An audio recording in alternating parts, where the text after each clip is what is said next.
Attorney, meron na daw divorce sa Philippines?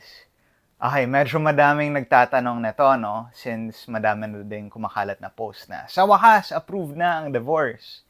Wala pa. Wala pang divorce as of today, January 14, 2025. Well, technically, meron tayong relative divorce, no? Ibig sabihin yan, mahati lang yung properties nyo. Pero kasal pa rin kayo. May ganyan, legal separation yung tawag natin dyan sa Pilipinas.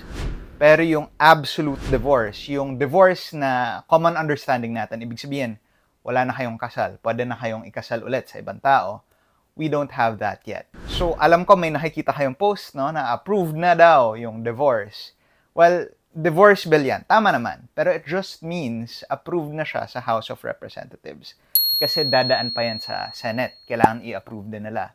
Dadaan pa yan sa presidente. Kailangan hindi niya i-veto. Tapos, lastly, kailangan i-publish pa yan. Kailangan ng publication para maging batas talaga. Kung gusto niyo talaga malaman, para sure kayo, no? Kung meron ng Republic Act or RA, yun yung alam nyo na batas na talaga. Kasi as of now, House of Representatives pa lang natin ang nag-a-approve